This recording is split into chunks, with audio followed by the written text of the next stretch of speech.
A street girl proposes an impossible deal, and an ancient silence holds the key to a transformation no one dares to imagine.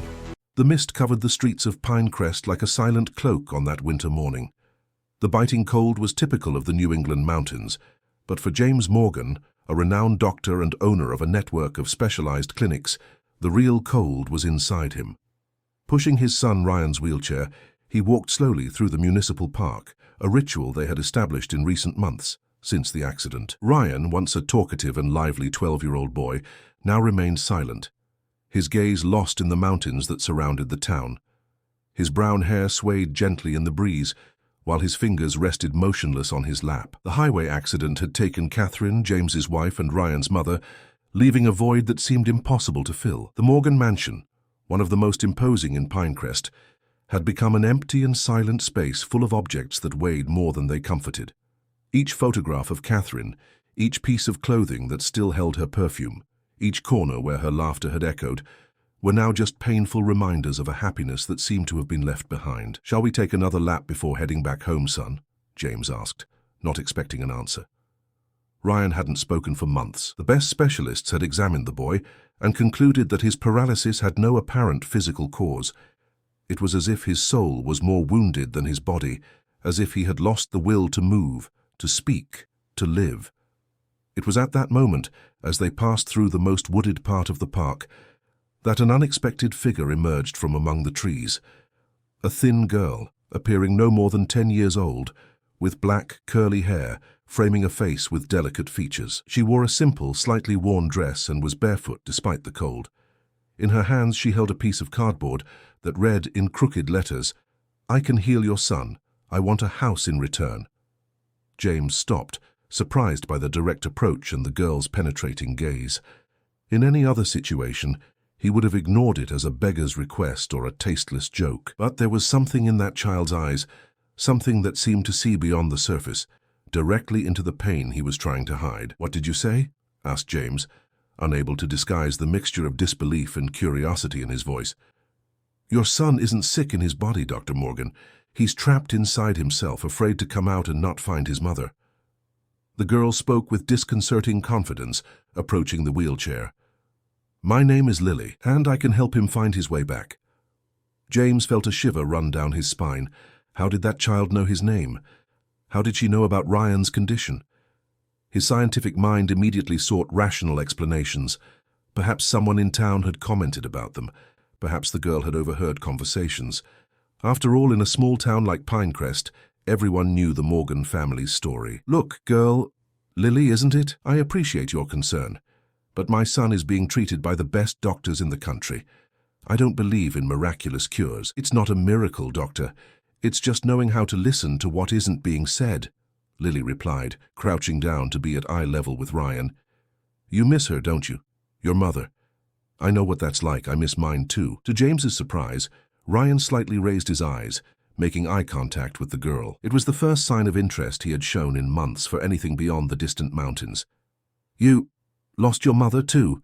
James asked, trying to better understand this strange child. "Lost is a strong word, doctor. I prefer to say she's in another place now, just like his mother." Lily smiled, a sad yet comforting smile. "I live with my grandmother, Mrs. Sarah. She taught me to see what others don't see, to feel what others don't feel." James shook his head, torn between disbelief and a spark of hope he hadn't felt in a long time. "And what do you mean by a house in return? Are you asking for money?" "No, doctor. I'm asking for a place to call my own. A little corner just for me where I can stay when I need to.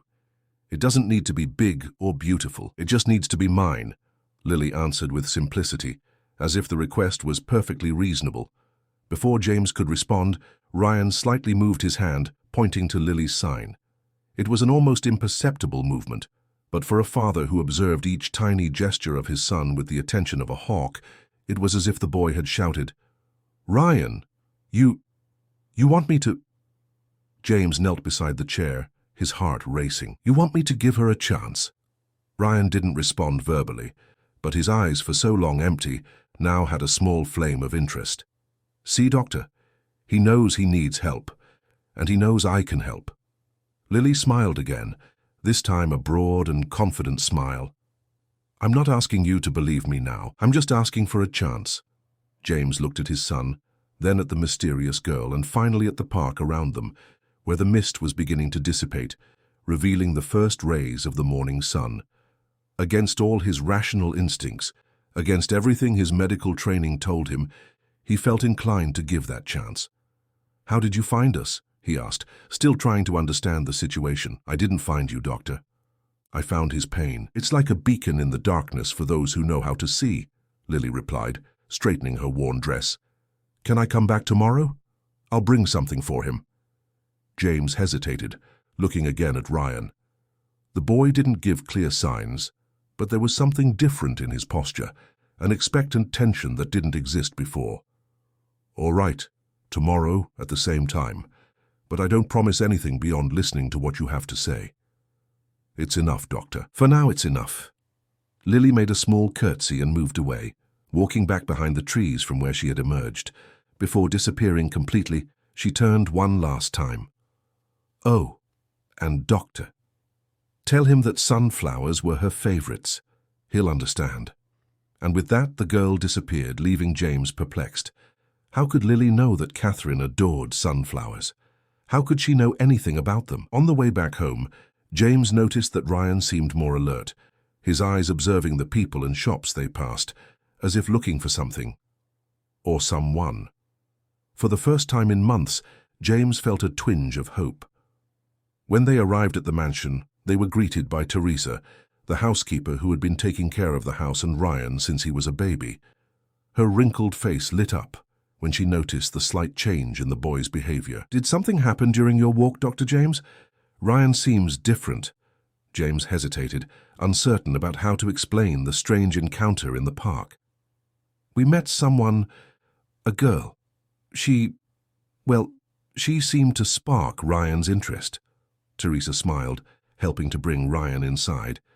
"Whoever this girl is, she's already done more for our boy in one meeting than all those expensive doctors in months." That night, after putting Ryan to bed, James stayed watching his son for a long time. The boy's room was exactly as it was before the accident. Astronomy posters on the walls, a shelf full of books on science and adventure, and a telescope turned towards the window, pointed at the stars that Ryan loved to observe. "Sunflowers," muttered James, remembering Lily's enigmatic words. How could she know Ryan? To his surprise, the boy slightly moved his hand, pointing to the drawer of the bedside table. Intrigued, James opened the drawer and found a pencil drawing, a field of sunflowers with a female silhouette in the background. At the bottom of the paper, the date. 1 day before the accident. "You drew this for your mother?" asked James, feeling his throat tighten with emotion. Ryan didn't answer, but his eyes shone with contained tears. That night, as the town of Pinecrest quieted down under a starry sky, something subtle had changed in the Morgan mansion. A small spark of hope had been lit, and James, despite all his doubts, couldn't help but wonder if that strange girl from the park could really bring his son back. The next morning, the winter sun shone timidly over Pinecrest, creating golden reflections on the roofs of the European-style houses that characterized the town. James woke up earlier than usual, a mixture of anxiety and skepticism stirring his thoughts. Throughout the night, he had researched alternative treatments for psychological trauma, seeking some rational explanation for what he was about to allow. After preparing Ryan for the day, with Teresa's help, he took his son for breakfast on the glassed-in porch of the mansion, from where they could observe the garden that Catherine had planned with such care. Roses, hydrangeas, and lavender grew in perfectly organized beds, but the bed intended for sunflowers had remained empty since the accident. "Ryan, about that girl from yesterday," James began, serving some juice for his son. "I don't want you to create expectations. We don't know who she is or what she really wants." To his surprise, Ryan looked at him directly, something rare in recent months. His brown eyes, so similar to Catherine's, seemed to say, "I want to try." Punctually at 9 o'clock, as agreed, James and Ryan were at the same location in the park. The mist from the previous morning had dissipated, revealing a deep blue sky, typical of winter mornings in the New England mountains. 20 minutes passed and there was no sign of the girl. James began to think that it had all been a bad joke, or worse, an attempt by some con artist to get close to the wealthy family. I think she's not coming, son. Let's take another walk and then... Sorry I'm late, Dr. Morgan. The childish voice came from behind them, making James turn abruptly. There was Lily, wearing the same simple dress as the day before, but this time wearing worn sandals. In her hands, she carried a notebook with a faded green cover and a small sunflower seedling in an improvised pot made from a cut plastic bottle. How do you do that? Appear out of nowhere? James asked, trying to hide his startlement. I don't appear out of nowhere, Doctor. You just weren't paying attention to the right places. Lily smiled, approaching Ryan. She knelt down, placing the pot on the boy's lap. I brought this for you, to start filling in the empty spaces. Ryan looked at the small plant, his normally expressionless face showing a slight hint of surprise. His fingers, almost always motionless, trembled slightly, as if they wanted to touch the green leaves. And this notebook, continued Lily, placing it next to the pot, is for when words are difficult to say out loud. Sometimes it's easier to talk to paper. James observed the interaction with a mixture of fascination and distrust. As a doctor, he had been trained to be suspicious of unconventional treatments, of miraculous promises, but as a father, he couldn't ignore the small reaction that Ryan showed, something that none of the therapists or doctors had managed to provoke. What exactly do you intend to do, Lily? What is your method? I don't have a method, Doctor. I just know how to listen to what isn't being said. Lily sat on the grass in front of the wheelchair. Ryan isn't sick in his body. He chose not to walk, not to talk, because he's afraid. Afraid of what? James asked, sitting on the nearby bench. Of living in a world where she's no longer there.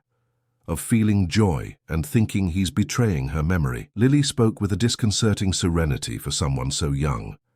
And you have the same fear, don't you? That's why you work so much, why you avoid staying at home. James felt as if he had been punched in the stomach. The girl's words hit a sensitive point that he had been avoiding admitting to himself. Since the accident, he had immersed himself in work, expanding his network of clinics, spending less and less time in the mansion full of memories. You don't know anything about me or my family, he responded defensively. I know what I see, Doctor, and I see a man and a boy who are so afraid of saying goodbye that they've forgotten how to say hello to the rest of life. Lily wasn't intimidated by the harsh response. She turned back to Ryan. Do you want to try drawing something today? Maybe the sunflower? To James's amazement, Ryan slowly extended his hand towards the notebook.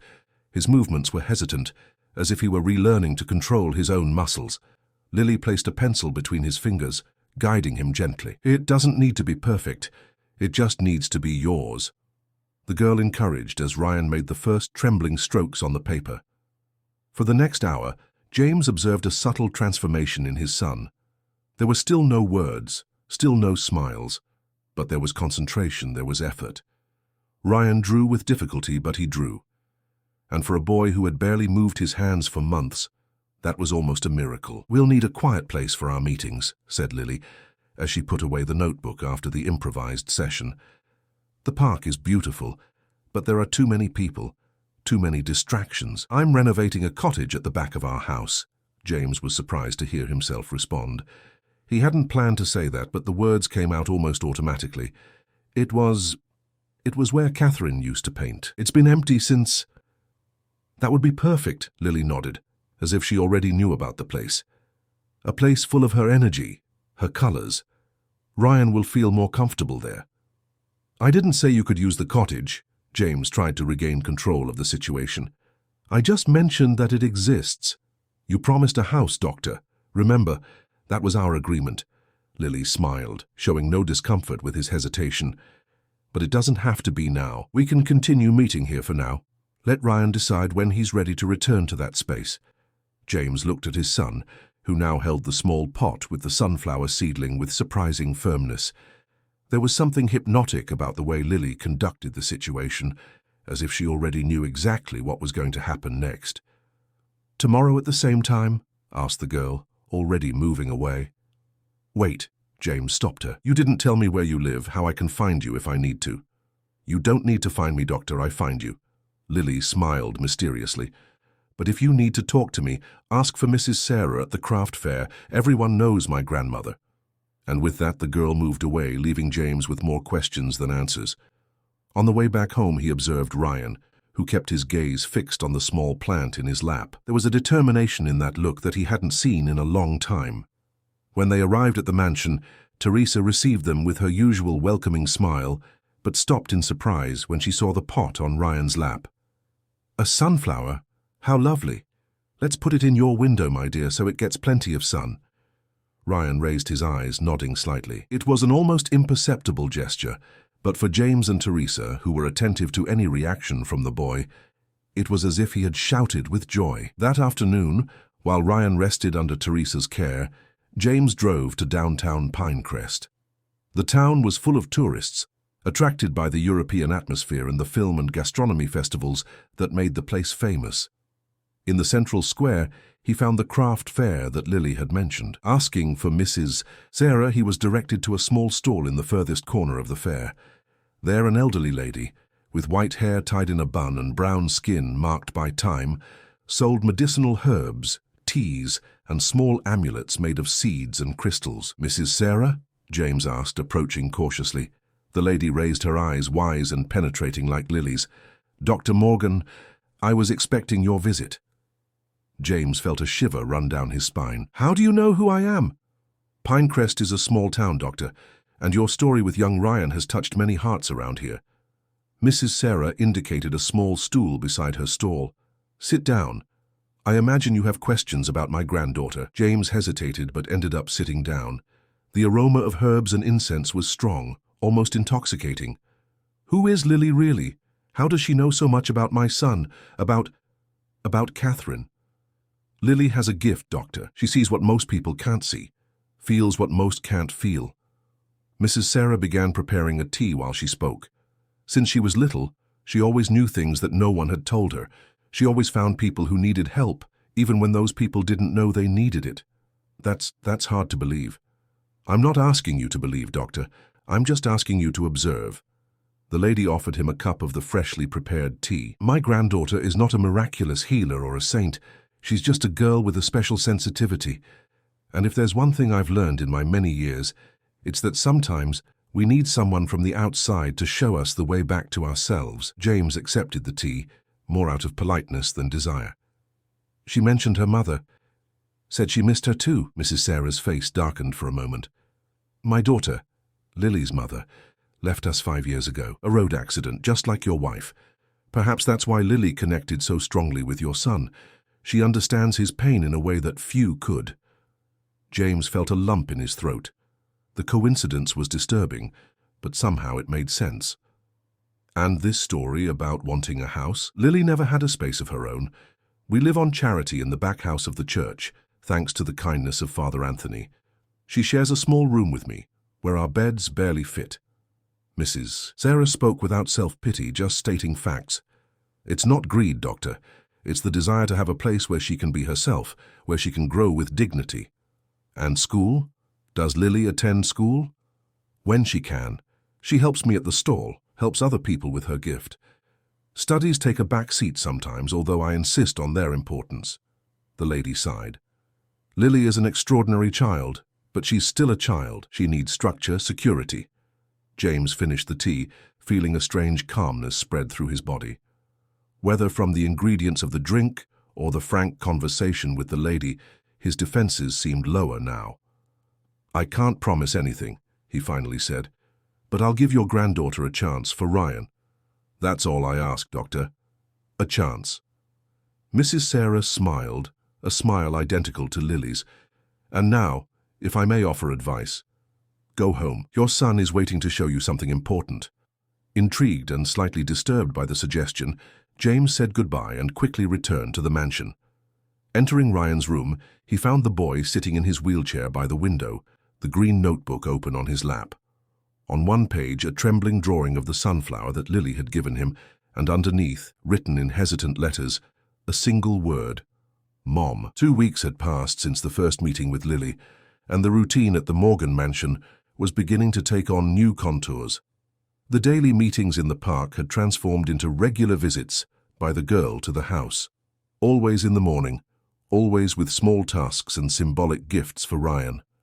The small sunflower seedling was now planted in the garden, in a special bed that Teresa had prepared under Lily's precise instructions. "The sunflower always seeks the sun, even on cloudy days," the girl had explained to Ryan, while helping him hold the shovel to dig the hole for the seedling. "It doesn't give up just because it can't see what it's looking for." James observed these interactions with a mixture of hope and scientific caution. As a doctor, he had been trained to document progress, to seek concrete evidence before believing in any treatment. And the evidence was there, subtle but undeniable. Ryan now held objects more firmly, drew and wrote small words in the green notebook, and his eyes followed the movements around him with renewed interest. That Saturday morning, James finally decided to show the cottage to Lily. The small structure at the back of the mansion had remained closed since the accident, preserving intact the space that Catherine had used as a studio. With Teresa's help, he had spent the last few days cleaning the place, removing the dust that had accumulated on the unfinished canvases, the dried paint pots, the brushes still arranged as if waiting for the artist's return. "Are you sure about this, Dr. James?" asked Teresa, while helping to arrange some cushions on the faded sofa in the cottage. Mrs. Catherine treated this place like a sanctuary. "That's precisely why, Teresa. This place needs to have life again," replied James, surprising himself with his own words. Catherine would hate to see the studio closed, dusty, like a mausoleum. She always said that art is life in motion. When Lily arrived, accompanied for the first time by Mrs. Sarah, James received them at the entrance of the mansion. Ryan was in his wheelchair on the porch, the green notebook open on his lap, observing the arrival of the visitors with an expression that, if not exactly a smile, at least no longer carried that painful absence of the previous months. "Good morning, Dr. Morgan," greeted Mrs. Sarah, with the same serene dignity she had shown at the fair. "Thank you for the invitation to see your home." "It's a pleasure to have you, Mrs. Sarah. Lily has been an important presence for Ryan." James gestured toward the entrance. "Please make yourselves at home." As they walked through the corridors of the mansion toward the back, James noticed how Lily seemed strangely familiar with the environment. The girl observed the paintings on the walls, the family photographs, the small decorative objects, with a look of recognition that would be impossible for someone who had never been there before. "This house has a lot of history," commented Mrs. Sarah, as if reading James's thoughts. "The walls hold memories, Dr. Morgan.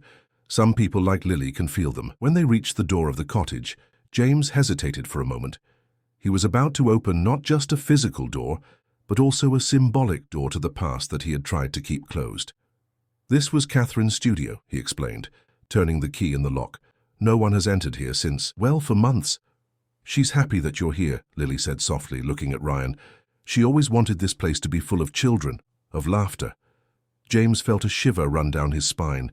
How could Lily know that Catherine always talked about transforming the studio into a space for art workshops for children when she retired? It was a dream that his wife shared only with him, on nights when they planned for the future. The door opened, revealing a spacious and luminous space. The white walls were covered with canvases in different stages of completion. Large windows allowed the generous entry of natural light, illuminating the wooden floor stained with paint. In the center, a large easel with a canvas covered by a white cloth dominated the environment. Ryan, who had been brought by Teresa, emitted a small sound, something between a sigh and a moan. It was the first sound James had heard his son make in months. "You feel her here, don't you?" Lily approached the wheelchair, bending down to speak directly to the boy. "You don't need to be afraid. She doesn't want you to be afraid." While Mrs. Sarah chatted with Teresa about teas and medicinal herbs in a corner of the studio, James observed the interaction between Lily and Ryan with growing fascination. The girl guided the wheelchair through the space, stopping in front of each painting, each object as if she were presenting the place to Ryan, although it should be he who knew it better. "She started this one in the week before she left," said Lily, pointing to an unfinished canvas that showed the profile of a boy looking at the starry sky. "It was supposed to be a birthday present for you." James approached, surprised. "How do you know that?" "Catherine didn't mention this painting to anyone." "She told me," Lily replied simply, as if it were the most natural thing in the world. "Lily," James knelt down, gently holding the girl's shoulders. "Catherine couldn't have told you anything. You never met. Not in the way you know people, Doctor, but there are other ways of knowing." Lily looked directly into James's eyes, without fear or hesitation. "Sometimes," When I dream, I see people I've never seen awake. They show me things, tell me stories, and since I met Ryan, I've been dreaming of a woman with brown hair and a gentle smile, who shows me this place, who tells me about you." James felt his heart race. The description was perfect for Catherine. He wanted to disbelieve, wanted to find a rational explanation, but something inside him, perhaps the same part that still dreamed of his wife, desperately wanted to believe. "And what does she show you?" he asked, his voice almost failing. "She shows where the important things are, like that box hidden behind the bookshelf, with letters that were never sent." Lily pointed to a heavy bookshelf leaning against the opposite wall. "Or like that covered painting on the easel, which she didn't want anyone to see until it was finished." Ryan moved his wheelchair toward the central easel, his arms showing a strength he hadn't exhibited for a long time. He stopped in front of the covered canvas, looking questioningly at James. "I don't know what's there, son.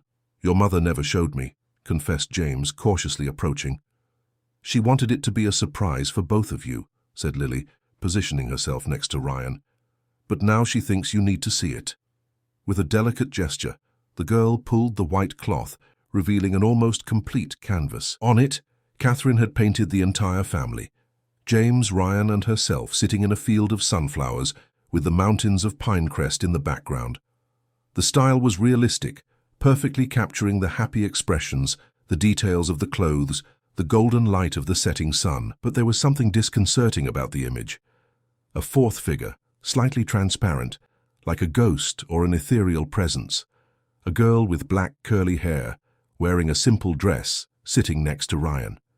A girl identical to Lily. James felt his legs weaken. He leaned on the easel to avoid falling while trying to process what he was seeing. Catherine had painted Lily, a girl she supposedly had never met, months before the accident, months before Lily appeared in their lives. How is this possible?" he muttered, looking alternately at the painting and at the real girl in front of him. "Art comes from many places, Doctor. Sometimes from dreams, sometimes from visions."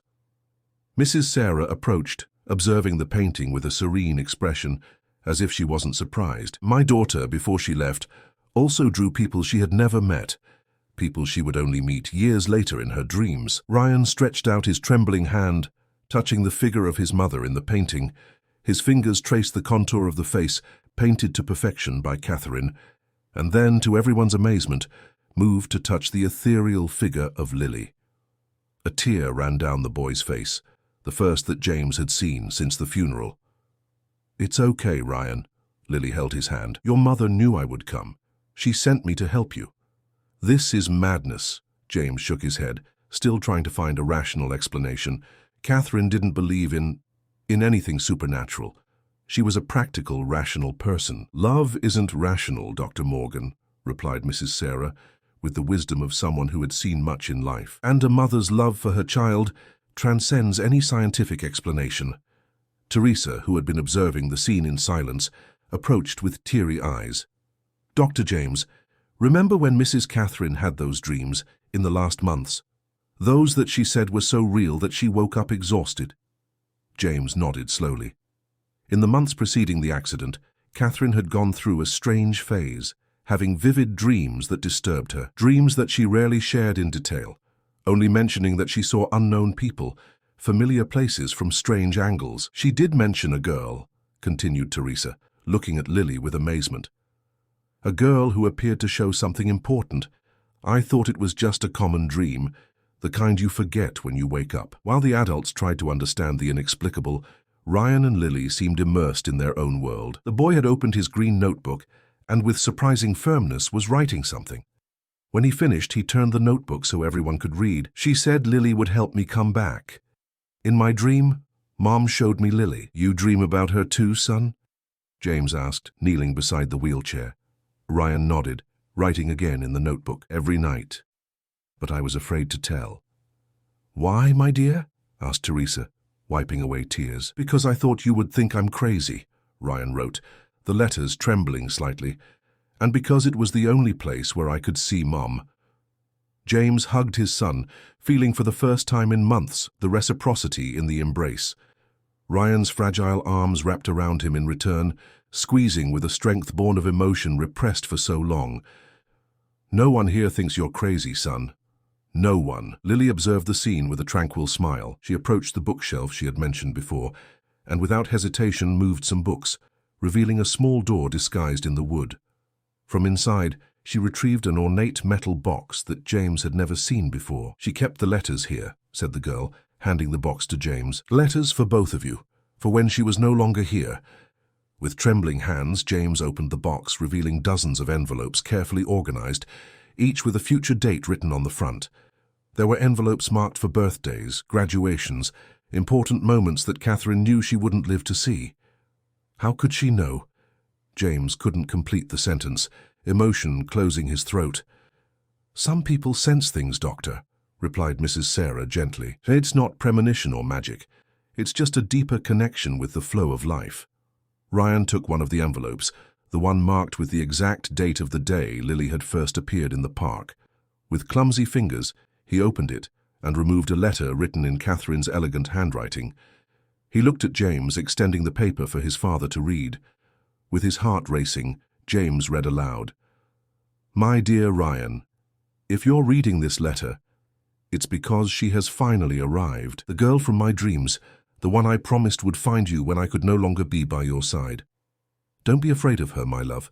She came to help you find your way back to life, to remind you that even in the greatest darkness, there is light.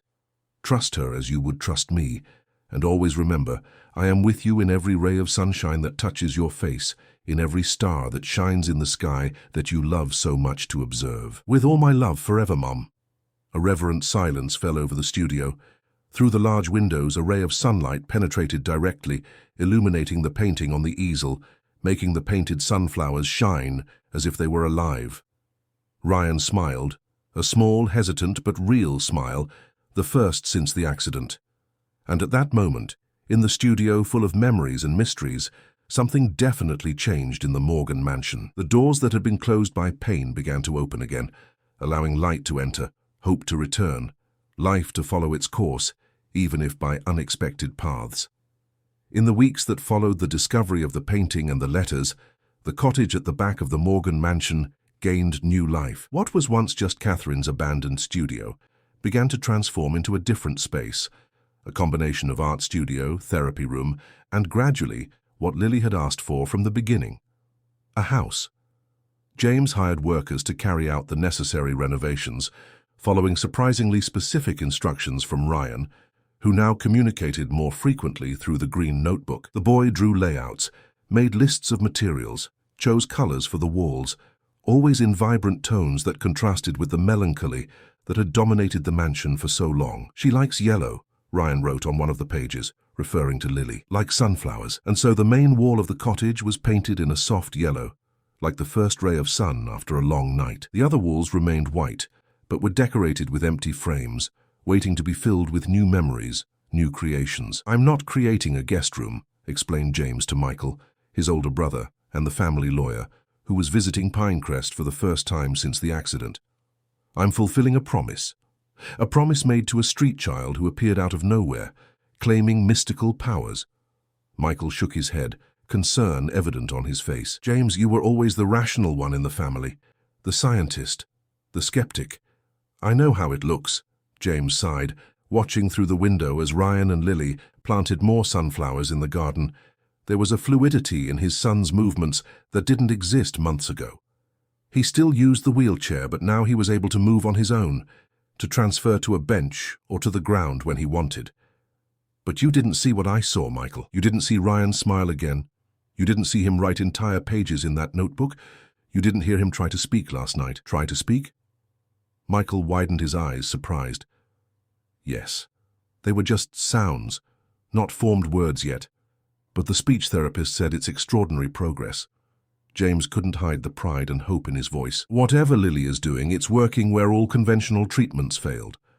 Michael observed the scene in the garden for a few moments, his initial skepticism giving way to a cautious curiosity. "And this story of the painting? Of Catherine having painted this girl even before meeting her?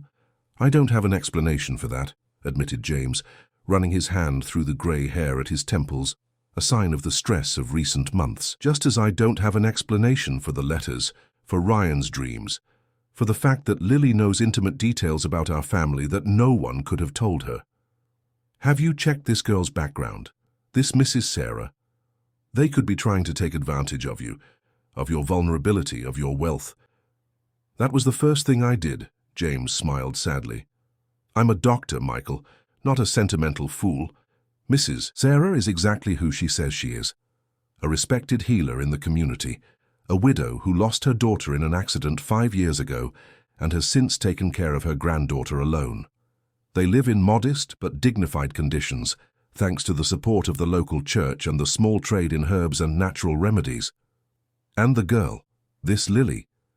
She attends the public school when she can, has good grades despite occasional absences, has no history of behavioral problems. Teachers describe her as reserved, mature for her age, extremely observant. James poured himself a coffee before continuing. And before you ask, yes, I spoke with Father Anthony, who confirmed everything Mrs. Sarah told me, including Lily's supposed gifts, which have apparently already helped several families in the community. Michael seemed to want to argue more, but was interrupted by Teresa's arrival, who brought a tray with freshly baked cookies.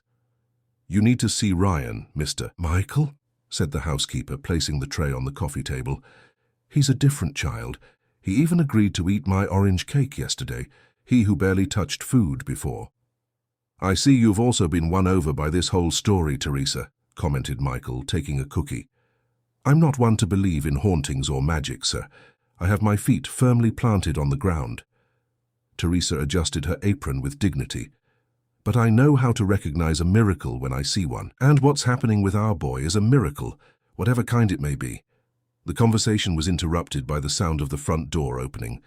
Ryan entered, pushing his own wheelchair, followed by Lily, both with dirt on their hands and smiles on their faces. Uncle Michael, Ryan quickly wrote in the notebook, showing it to his uncle with enthusiasm. Come see the sunflowers we planted.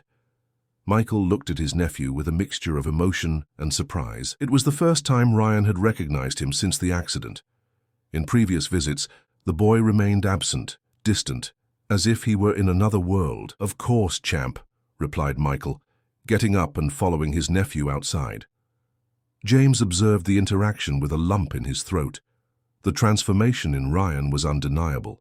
It wasn't just the physical improvement, the greater motor coordination, the gradual return of speech, but mainly the emotional change. Life had returned to his eyes, interest in the world around him, the ability to connect with people. While the others went out, Lily remained in the living room, looking curiously at the books on the shelf. Mrs. Catherine had many books, commented the girl, running her fingers over the colorful spines.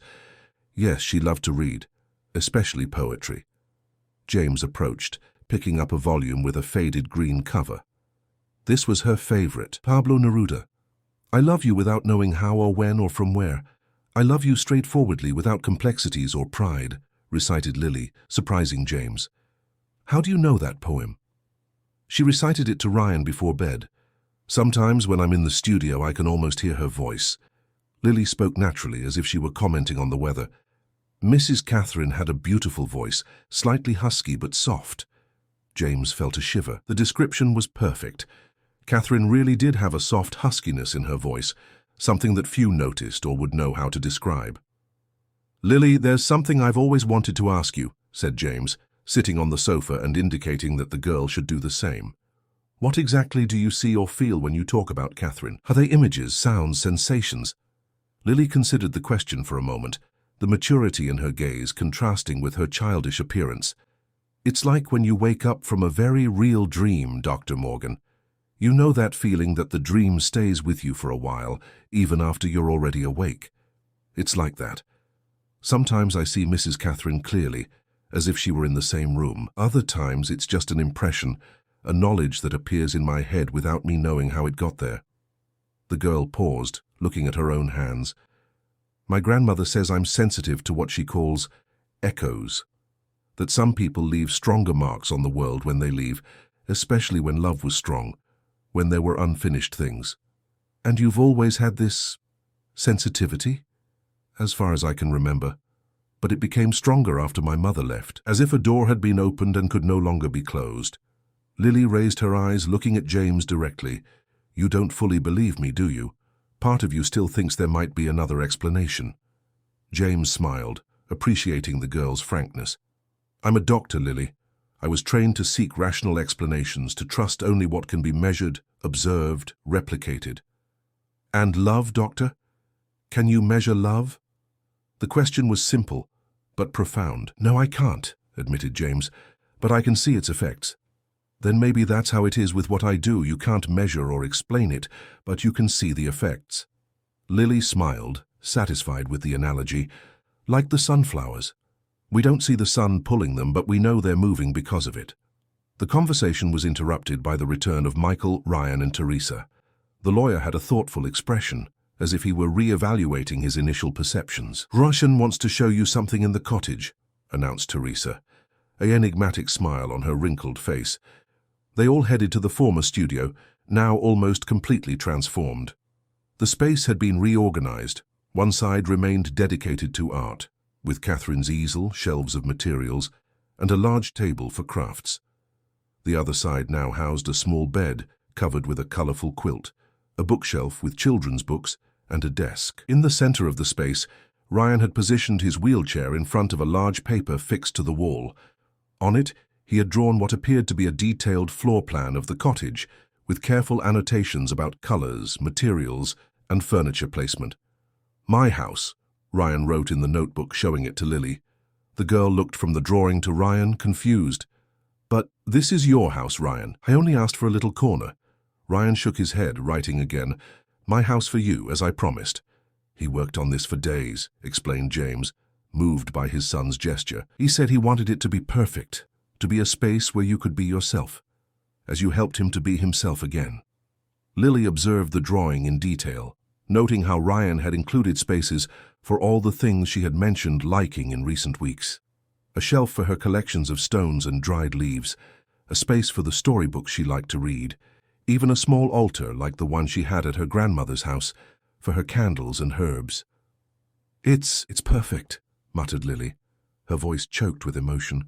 It was the first time James had seen her show vulnerability, the first time he had seen her act truly like the child she was. We still need to finish, of course, said James, observing the girl's reaction. The ordered furniture arrives next week, and we need Mrs. Sarah's approval for you to spend time here. My grandmother will like it, replied Lily, regaining her composure. She always says I need a space where I can grow without worrying about the cold or the rain. Michael, who had been observing the scene in silence, approached James. You're really going to do this?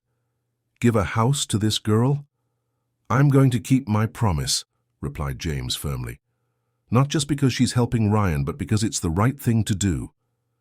That night, after Lily returned to Mrs. Sarah's house and Ryan went to bed, James found Michael in the mansion's library, reviewing some documents. What are you doing? Asked James, noticing the pile of papers on the table.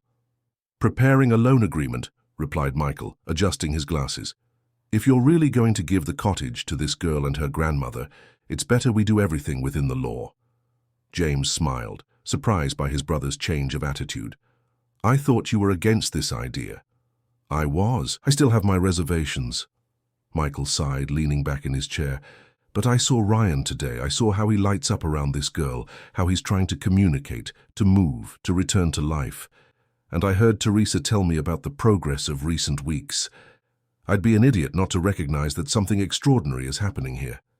So you believe in Lily's gifts now? I don't go that far, Michael smiled. Let's say I'm suspending my disbelief for now. As a lawyer, I've learned that sometimes the truth is stranger than fiction. And as your brother, I want to see you and Ryan happy again, whatever path that happens through.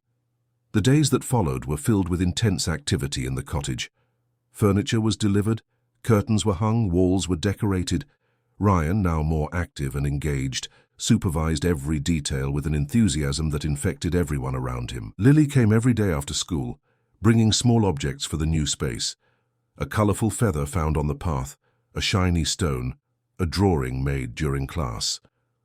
On a particularly sunny afternoon, while James watched Ryan and Lily arranging books on the new bookshelf in the cottage, Teresa approached with a dusty box in her arms. "I found this in the attic, Dr. Morgan. I thought you might want to take a look." The housekeeper placed the box on a nearby table. "They're Mrs. Catherine's photo albums from when she was a little girl." Curious, James opened the box, revealing several carefully organized old albums. He began to flip through the first one, smiling as he saw Catherine in different phases of childhood. A chubby baby in her mother's arms, a pigtailed girl running in a park, a serious teenager in her school uniform. It was then that a particular photograph caught his attention. It showed Catherine at about 12 years old, sitting on a park bench. Next to her, a girl with dark curly hair wearing a simple dress smiled at the camera. The resemblance to Lily was striking. With trembling hands, James turned the photograph over to read the annotation on the back. "Catherine and Isabel, Spring Festival, 1995. "Teresa," called James, showing the photograph to the housekeeper. "Do you remember Catherine mentioning a friend named Isabel when she was a child?" Teresa adjusted her glasses, examining the photograph. "Not that I recall, Doctor, but Mrs. Catherine didn't talk much about her childhood. She said it had been a difficult time after she lost her parents." James continued flipping through the album, finding more photos of the same girl alongside Catherine on different occasions: a school picnic, a dance performance, a birthday party. In all of them, the two appeared together, smiling, like best friends. On the last page of the album, a final photograph showed only Catherine, now about 13 years old, holding a framed portrait of her friend.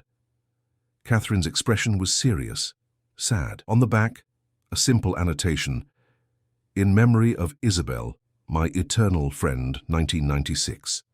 A chill ran down James's spine. The date would coincide with the period when Catherine had lost her parents in a car accident, a detail she mentioned rarely, saying only that it had been a painful period in her life. Before he could fully process what this meant, he heard Lily's voice from the door of the cottage. "She talks about Isabel in the dreams," said the girl, approaching cautiously. "She says Isabel helped her when she needed it most, and that now it's my turn to help Ryan." James looked from the photograph to Lily, an impossible theory forming in his mind. "Lily, what was your mother's full name?" "Isabel Light Sullivan," replied the girl, looking curiously at the photo album. "Why?" James showed her the photograph, carefully observing her reaction.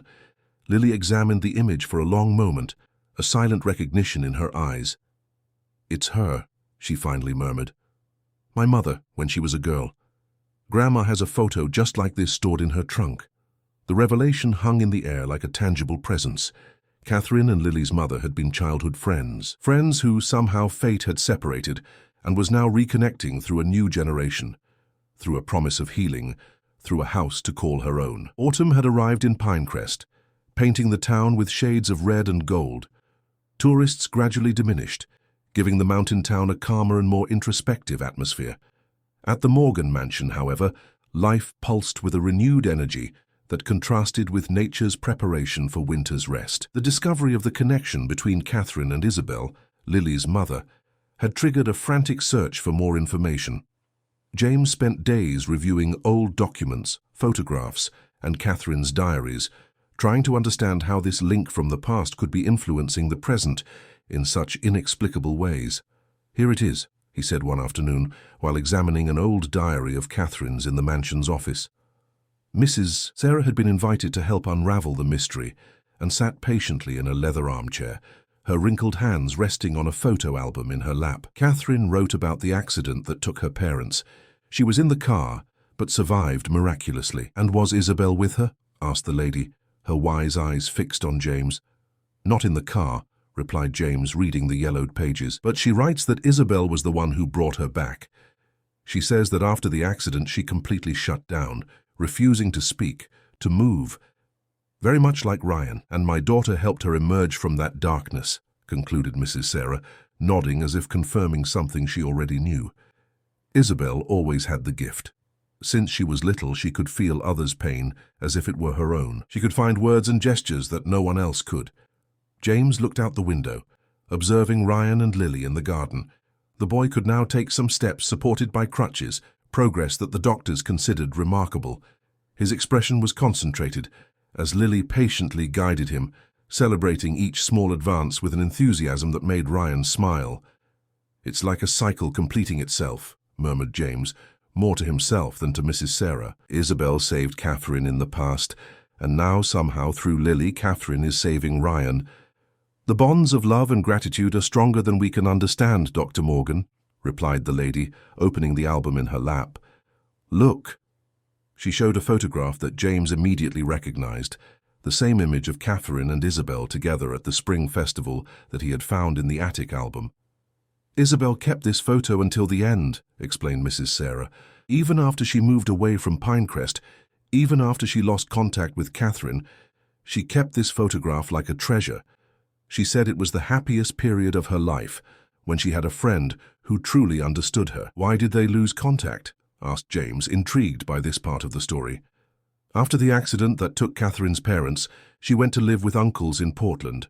Isabel wrote letters for months, but rarely received a response. Over time, the letters stopped coming and going. Life followed its course, as it always does. Mrs. Sarah sighed, closing the album. But Isabel never forgot Catherine. When Lily was born, Isabel even thought about naming her daughter in honor of her friend, but decided it would be better to leave the past behind. And yet here we are, reflected James, amazed at the intricate webs that fate seemed to weave. Decades later, our families reconnect through our children. I don't believe in coincidences, Dr. Morgan, only in paths that need to be traveled, in stories that need to be concluded. The lady stood up, walking to the window to observe her granddaughter and Ryan. Isabel left us 5 years ago, but something of her continues in Lily, just as something of Catherine continues in Ryan. Perhaps in this reunion, they are finding not only healing for the present, but also some kind of resolution for the past. The conversation was interrupted by Teresa, who entered the office with an excited expression. Dr. James, you need to come see this. Following the housekeeper to the living room, James and Mrs. Sarah found a surprising scene.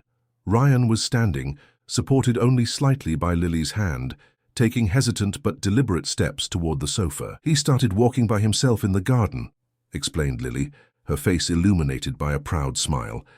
He said he wanted to surprise you. Ryan looked at his father, his eyes shining with a mixture of effort and determination. When he reached the sofa, he let himself fall onto it with a sigh of relief, but immediately took his notebook to write, "I'm coming back, Dad. As I promised, Mom." James felt tears spring to his eyes, unable to contain the emotion that overwhelmed him. He knelt before his son, holding his hands. "You never stopped being here, Ryan. It was I who couldn't reach you." That night, after Lily and Mrs. Sarah returned to their home in town, James stayed up late, reviewing the day's discoveries. He felt like a scientist faced with a phenomenon that defied all conventional explanations, but which paradoxically made a strange emotional sense. Michael, who had extended his visit to finalize the details of the cottage loan agreement, joined him in the library. "The document is ready," announced the lawyer, placing a folder on the table. "Mrs. Sarah and Lily will have legal right to use the cottage as a residence for as long as necessary. I included a maintenance clause on our part and a small monthly allowance to cover their basic needs." "Thank you, Michael," replied James, leafing distractedly through the contract. "But I'm not sure if they'll accept the allowance. Mrs. Sarah seems to have a lot of pride." "I put it as a scholarship for Lily," explained Michael with an astute smile. "It's easier to accept help when it's directed toward a child's future." James nodded, grateful for his brother's sensitivity.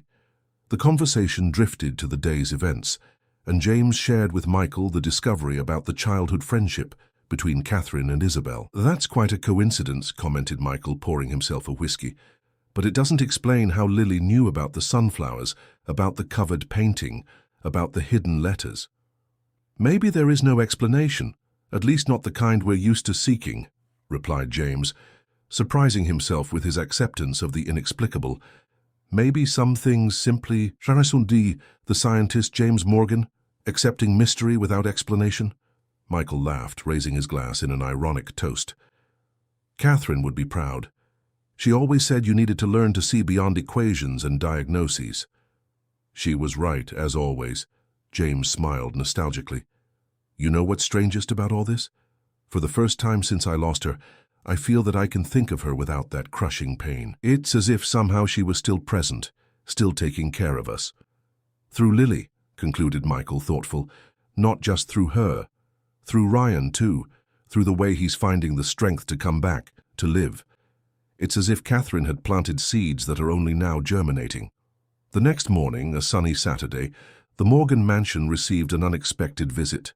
Dr. Richards, the neurologist who had been following Ryan since the accident, appeared for an evaluation that had been scheduled weeks before. "I'm impressed," declared the doctor after examining the boy thoroughly. "The improvement in motor coordination, in response to stimuli, in the attempt to speak, it's remarkable. What changed in the treatment?" James hesitated, uncertain about how to explain Lily's presence, the drawings, the silent conversations, the sunflowers. "We found a new approach," he finally answered, opting for simplicity, more focused on the emotional than the physical. Dr. Richards nodded, making notes on his clipboard. "I always suspected that the blockage was primarily psychological. The trauma of loss associated with the accident. The brain sometimes creates these defenses, especially in children." "So you think the recovery can continue? That he can go back to speaking normally, walking without support?" "I see no biological reason why it shouldn't happen," replied the neurologist with an encouraging smile. "His body is healthy. The exams show no permanent damage. It's just a matter of time and the continuity of this emotional support that seems to be working so well." When the doctor left, Ryan asked to go to the cottage. Now that he could move with more independence, using crutches for short journeys, he spent more and more time in the space that was being prepared for Lily. James accompanied him, observing how his son walked through the place with an attentive look, checking if everything was perfect. "You're very committed to making everything beautiful for Lily," commented James, helping Ryan adjust a shelf. The boy opened his notebook, writing with a handwriting that became firmer each day. "She's giving me back my life. I want to give her a place where she can live hers." The simplicity and depth of the response touched James. Ryan's gratitude wasn't just for the physical progress, but for something deeper. The reconnection with life, with hope, with the possibility of a future that for months had seemed impossible. "Do you see her in your dreams, like you told me about seeing Mum?" asked James, sitting next to his son on a small sofa recently placed in the cottage. Ryan nodded, writing again. "Sometimes they're together, Mum and Lily's mum. They show me things, places I don't know, people I've never seen, and they tell me it's okay to move forward, that they're fine where they are." James felt a shiver run down his spine. The description was so vivid, so specific, that it was difficult to dismiss it as mere childish imagination. He remembered his own recent dreams, where Catherine appeared not as a painful memory, but as a comforting presence, gently guiding him back to life.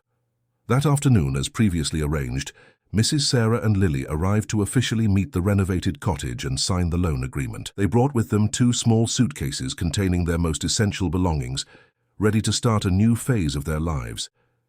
"It's perfect," declared Lily, slowly turning in the center of the space, absorbing every detail. "Exactly like in my dreams." Ryan, seated in his wheelchair, which he now used more for comfort than necessity, observed his friend's reaction with evident satisfaction. He had spent hours choosing each object, each color, each texture, with a dedication that surprised everyone. "I have a present for you," he wrote in the notebook, handing Lily a package wrapped in colorful paper. The girl opened the present carefully, revealing a notebook identical to Ryan's, but with a yellow cover instead of green. "For you to write your dreams," Ryan explained through writing, "so we don't forget what we've learned." The ceremony of signing the agreement was simple and moving. Michael read the main terms, explaining each clause with patience. Mrs. Sarah listened attentively, nodding with dignity. When the time came to sign, the lady took the pen with slightly trembling hands. "We never had a place that was truly ours," she said, her voice choked with emotion. "Since Isabel left us, we've lived on charity, on kindnesses, always afraid of tomorrow." "That fear ends today," replied James firmly. "This house is yours for as long as you need it." After the signing, Teresa brought a special cake she had prepared for the occasion. In the center, a decoration of sunflowers made with colored icing shone under the light that entered through the large windows of the cottage. "To our new family," toasted Michael, raising a glass of juice, "formed not by blood, but by heart." While the adults talked, Ryan and Lily went out to the garden. The sunset painted the sky in shades of orange and pink, creating an almost magical scenario. The sunflowers, now grown and robust, swayed gently with the afternoon breeze, as if approving the changes that were occurring. James observed the children through the window, noting how Ryan walked increasingly firmly with his crutches, how his posture had changed, how his expression was alive again. Beside him, Lily seemed to shine with her own light. Her simple dress, now replaced by new clothes that James had insisted on buying, dancing around her ankles as she walked barefoot on the grass. "They look like characters from a fairy tale, don't they?" commented Teresa, joining James in the observation. "The mysterious girl who brings magic, and the prince who awakens from a deep sleep."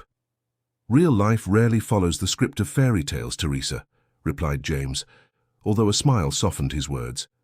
"But this time, it seems we're entitled to a bit of magic." In the garden, Ryan stopped in front of the bed of sunflowers, leaning on just one crutch to free one of his hands. With still hesitant but determined fingers, he touched one of the flowers, feeling its rough and alive texture. "Mum," he said aloud, the word coming out hoarse and imperfect but clear enough for Lily to hear. The girl smiled, placing her hand over Ryan's on the flower.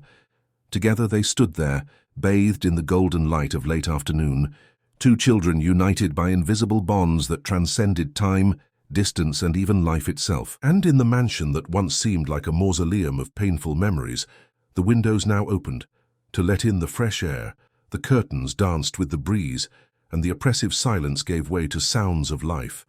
Hesitant steps, tentative words, shy laughter, and the promise of better days that finally seemed possible to be fulfilled. Spring arrived in Pinecrest in an explosion of colors and aromas. The streets of the town, previously dormant from the harsh New England winter, now filled with tourists enchanted by the flowers that bloomed in every garden, in every square. At the Morgan mansion, the transformation was even more evident and was not limited just to the nature that surrounded the property.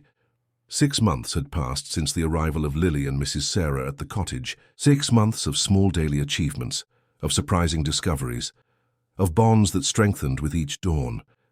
The house that once seemed like a mausoleum of painful memories now pulsed with renewed energy, a joy that spread through every room, every corridor. "Ryan, don't run! You still need to be careful." Teresa's voice echoed through the mansion as the boy came down the stairs with quick steps, leaning slightly on the railing. "I'm fine, Teresa," replied Ryan, his voice still slightly hoarse but increasingly firm and clear. "The physical therapist said I need to exercise my muscles." James observed the scene from the door of his office, a tranquil smile on his face. The transformations in Ryan over the last months had been nothing short of extraordinary. From a silent and motionless child in a wheelchair, he had transformed back into the vivacious and curious boy he was before the accident. The wheelchair was now stored in the depot, initially replaced by crutches and, in recent weeks, by a cane that Ryan used less and less.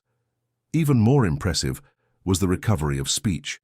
The first hesitant words had evolved into complete sentences, animated conversations, even laughter, a sound that James had feared he would never hear again. The specialists who followed the case couldn't fully explain the speed of recovery, attributing it to a combination of intensive therapy, emotional support, and the mysterious resilience of the child's brain.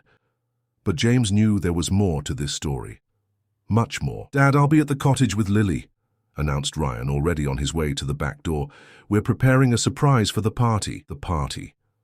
James smiled, thinking about the event they were organizing for the weekend. It would be a double celebration.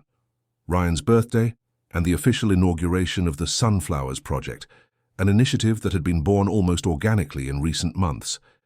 It all started when other children from town, friends from Ryan and Lily's school, began to frequent the cottage. Attracted by stories about the magical space where arts were made, stories were told, and sunflowers were planted. What was meant to be just Lily's house and a recovery space for Ryan had gradually transformed into a small informal community center. Mrs. Sarah, with her knowledge of herbs and natural medicine, began to offer workshops for the children's mothers. Lily, with her special sensitivity, organized storytelling circles that left everyone, children and adults, completely engaged. Ryan, recovering his passion for science, set up a small observatory on the roof of the cottage, where he taught friends to identify constellations and planets. Seeing the positive impact that space was having on the community, James decided to formalize the project. Using part of his personal fortune, he bought the land adjacent to the mansion and began the construction of a properly equipped community cultural center. The Sunflowers Project was officially born, with the mission of offering art, science, and support for children in the region, especially those in vulnerable situations. Dr. James? Mrs. Sarah's voice interrupted his thoughts. The lady now seemed younger, more vibrant, as if the weight of years of solitary struggle had been softened by the security and purpose she had found at the Morgan mansion. The representatives from the Department of Culture have just arrived. They're waiting in the garden. Thank you, Mrs. Sarah, I'm coming. James adjusted his tie and picked up the folder with the project documents. The partnership with the Municipal Department of Culture was crucial to expand the reach of Sunflowers and ensure its long-term continuity. Stepping out into the garden, James was greeted by a vision that still moved him, even after months. The wide bed of sunflowers that now dominated much of the land. What had begun with a single seedling brought by Lily had multiplied into hundreds of vibrant flowers that seemed to follow the movement of the sun with an almost religious devotion. Dr. Morgan, it's a pleasure to finally meet you in person. A middle-aged woman, formally dressed, extended her hand in greeting. I'm Helen Brooks, Secretary of Culture. These are my assistants, Lucas and Danielle. The pleasure is mine, replied James, leading the visitors along a path between the sunflowers that led to the construction area of the new cultural center. As you can see, the works are well advanced. We hope to inaugurate the first phase next month already. While James presented the project, explaining each detail of the construction, the planned programs, the philosophy behind the initiative, he couldn't help but notice how Helen seemed moved, almost touched. Is there a problem, Secretary? He finally asked, when he realized she was discreetly wiping away a tear. Forgive me, Dr. Morgan, she smiled, slightly embarrassed. It's just that this story touches me personally. I knew your wife, Catherine, many years ago. We studied together in Portland after the accident that took her parents. James felt his heart race. You knew Catherine at that time? Yes, we were roommates at the boarding school. Catherine arrived completely closed off, traumatized. She wouldn't speak, barely ate. Very similar to what happened with your son, from what I've heard. Helen paused, looking at the sunflowers. She always kept a photograph on her bedside table, a dark-haired girl at a spring festival. She said it was the only true friend she had ever had, the only person who had truly understood her. Isabel, murmured James, feeling the pieces of a cosmic puzzle fit together even more perfectly. Yes, Isabel. Catherine talked about her a lot, said that one day she would find a way to repay what Isabel had done for her. Helen smiled, lost in memories. When I heard the story of your son, of the appearance of this girl Lily, daughter of an Isabel, well, it seemed to me that the circle was closing somehow. The conversation with the Secretary of Culture continued, now in a more personal, more intimate tone. Helen shared stories about Catherine's adolescence, about how she had gradually emerged from her cocoon of silence and pain, transforming into the vibrant and full-of-life woman that James had known and loved. After the meeting, when the representatives from the department left with the promise of an official partnership, James headed to the cottage. On the way, he met Michael, who had arrived from Portland for the final preparations for the party. How was the meeting? Asked the lawyer, embracing his brother. Better than I expected, replied James, still processing Helen's revelations. Michael, each day that passes, each person we meet, seems to bring a new piece of this incredible puzzle. It's as if everything were connected in some way that I can't explain rationally. Maybe you don't need to explain, Michael smiled, placing his hand on his brother's shoulder. Maybe you just need to accept and be grateful. When they reached the cottage, they were greeted by a scene that perfectly captured the transformation of recent months. Ryan, standing without any support, was helping Lily hang a colorful banner with the words, Sunflowers Project Where Dreams Grow. Around them, several children worked on drawings, paintings, and small sculptures that would decorate the space for the party. Dad! Uncle Michael! Ryan ran to embrace them, his movements almost completely recovered. Only a slight limp betrayed the long period of immobility. Come see what we're doing for the party! The children surrounded the adults, each eager to show their creation, to explain their part in the collective project. James observed everything with a full heart, thinking about how that space, originally conceived as a refuge for Catherine's pain, now overflowed with life and possibilities. Lily remained a bit apart, observing the interaction with her usual serene and wise gaze. When finally the tumult diminished and the children returned to their activities, she approached James. "She's happy," she said simply, looking at a point above James's shoulder, as if she could see something or someone, some invisible to others. Both of them are. James didn't need to ask who Lily was referring to. Over the months, he had learned to accept the girl's special connection with something beyond tangible reality, something that defied scientific explanations, but which somehow made sense at a deeper, more intuitive level. "Thank you, Lily," he replied, bending down to be at the girl's height. "For everything. For Ryan. For this new life we're building. For teaching me to believe again. I just showed the way, Dr. Morgan. You chose to follow it." Lily smiled, her eyes reflecting a wisdom that transcended her age. "Besides, now I have a house, a real house, promise fulfilled." The night before the party, after all the children had gone home and the mansion had quieted down, James found Ryan sitting alone in the garden, observing the sunflowers under the silvery moonlight. He approached silently, sitting beside his son on the cool grass. "What are you thinking about, son?" Ryan remained silent for a few moments, as if organizing his thoughts. When he finally spoke, his voice carried a surprising maturity for his 13 years. "I'm thinking about how everything has changed, Dad. About how I was lost in the darkness and now I can see the stars again." The boy pointed to the sky, where thousands of luminous points twinkled against the black velvet of the night. "Mom loved the stars. She said they were beacons guiding lost sailors." "She did say that," agreed James, feeling the familiar mixture of longing and gratitude that now accompanied memories of Catherine. "Your mother always found beauty and meaning in the simplest things. Sometimes I still dream about her," continued Ryan, leaning slightly against his father, "but they're not sad dreams anymore. She's always smiling, always saying she's proud of me, of us. And she is, son. I'm sure she is." They sat in silence for a few minutes, absorbing the tranquility of the night, the scent of the sunflowers, the distant murmur of the small waterfall that James had built at the end of the garden, a sound that Ryan had always found comforting. "Dad," said the boy finally, "do you think Lily will stay with us forever?" The question caught James by surprise. It was something he wondered about occasionally. Lily and Mrs. Sarah had become an integral part of their lives, of the community they were building around the Sunflowers project. It was difficult to imagine the future without them. "I don't know, Ryan. Lily has her own journey, her own path to follow, just as you have yours."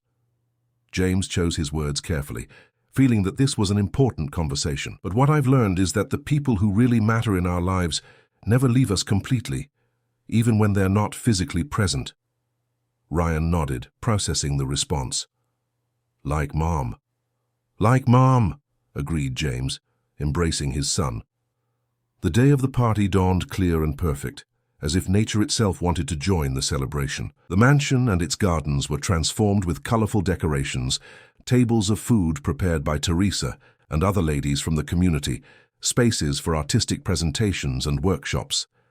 The adjacent land, where the cultural center was being built, was opened for guided tours, with models and panels explaining the future of the Sunflowers project.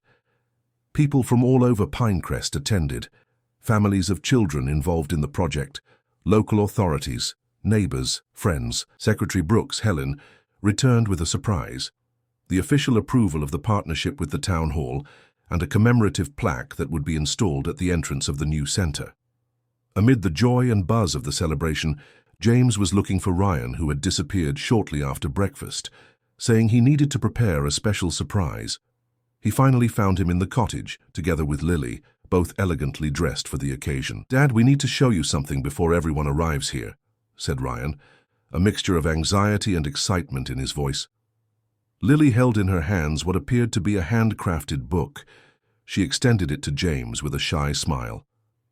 "We made this for you, Dr. Morgan, to thank you for everything." James took the book, intrigued. The cover was made of deep blue fabric, sprinkled with small golden stars. In the center, in carefully drawn letters, it read, "Sunflowers, Our Story." Upon opening the book, James discovered it was an album. On the first page was an old photograph: Catherine and Isabella's children at the Spring Festival. On the following pages, a mixture of old and recent photographs told an interwoven story of two families, two generations united by invisible but powerful bonds. There were photos of adult Catherine, radiant in her wedding dress next to James, photos of baby Ryan in his mother's arms, photos of young Isabel holding little Lily, and then, uniting past and present, recent photos, Ryan and Lily in the garden, the first sunflower seedlings, the cottage being transformed, the community children in art and science workshops. The last page contained not a photograph, but a drawing made by 4 hands. James recognized Ryan and Lily's mixed strokes. It showed 2 adult women and 2 children in a field of sunflowers, all holding hands, forming a perfect circle. Underneath, a simple phrase, "Love is never lost. It just finds new paths to bloom." James felt tears burning in his eyes, but they weren't tears of pain. They were tears of gratitude, of understanding, of acceptance of something greater that he couldn't completely name. It's beautiful," he finally managed to say, embracing both children. "Thank you for this, for everything." "It was Lily's idea," explained Ryan, proud. "She said we needed to record our story so it would never be forgotten, so other people could believe in second chances." At that moment, Mrs. Sarah appeared at the door of the cottage, accompanied by Michael, Teresa, and a group of guests who were beginning to explore the spaces of the party. "Oh, you've already shown the present," exclaimed the lady, her face opening into a warm smile. "What did you think, Dr. Morgan?" "It's the most precious gift I've ever received," replied James with sincerity, still holding the album against his chest. "A treasure I'll keep forever." The celebration followed its course, filled with memorable moments. Ryan blowing out the candles on his birthday cake, surrounded by friends who months before would have thought it impossible to see him smile again. Lily conducting a storytelling circle that kept children and adults completely fascinated. Mrs. Sarah teaching the secrets of her medicinal herbs to a group of interested ladies. And the special moment when Helen, the Secretary of Culture, revealed that the state government had approved additional resources to expand the Sunflowers Project to other cities in the region. At the end of the day, when the sun was beginning to set and the guests were gradually saying goodbye, James found himself once again alone in the garden, among the sunflowers that now symbolized much more than simple flowers. They represented rebirth, hope, the human capacity to rebuild after the storm. He felt a presence beside him and turned, expecting to find Ryan or Michael. Instead, he saw Lily, her yellow dress dancing gently with the evening breeze. "She was always here, you know," said the girl, looking at the sunflowers. "Even when you couldn't feel her, even when the pain was too strong to leave room for anything else." "I know that now," replied James, understanding exactly who Lily was referring to. "Thanks to you, to Ryan, to everything that has happened in these months. It wasn't because of me, Dr. Morgan. I just helped you remember what you already knew deep in your heart." Lily picked up a fallen flower and placed it in James's hand. "Sunflowers always find the way to the light, even on the cloudiest days. People can too, if they have enough courage." When Ryan joined them, followed by Mrs. Sarah and the others, a circle naturally formed in the middle of the garden. The setting sun cast a golden light over everyone, creating a scene that seemed to come directly from the painting Catherine had made months before the accident. That same painting that now occupied the place of honor at the entrance of the mansion. "To the Sunflowers Project," toasted Michael, raising a glass. "To new beginnings," added Teresa, her eyes shining with emotion. "To the family we find along the way," completed Mrs. Sarah, her voice carrying the wisdom of many years. Ryan looked at Lily, then at James, and finally at the sky that was beginning to show its first stars. With a clear and firm voice, he pronounced the words that perfectly completed the moment. "To Mom, who showed us that love is stronger than any distance." And there in the garden of the Morgan mansion, as the sun bid farewell in a final explosion of colors and the sunflowers bowed their heads as if in a silent reverence, something was completed. A perfect circle of loss and finding, of pain and healing, of departures and returns. The house that Lily had asked for in exchange for Ryan's healing had transformed into much more. A home for all of them, a space of possibilities, the center of a community that grew each day. And the boy who had seemed lost in the shadows of trauma now walked firmly toward the light, guided not only by the mysterious girl who had appeared in their lives, but also by the memory of the mother, who, in some inexplicable way, had never really left. As night fell over Pinecrest, bringing with it the promise of a new dawn, the sunflowers remained as silent sentinels of a love story that transcended time, distance, and even the boundaries between worlds. A story that, like seeds carried by the wind, would continue to bloom in new forms, new places, new lives touched by the project they had created together.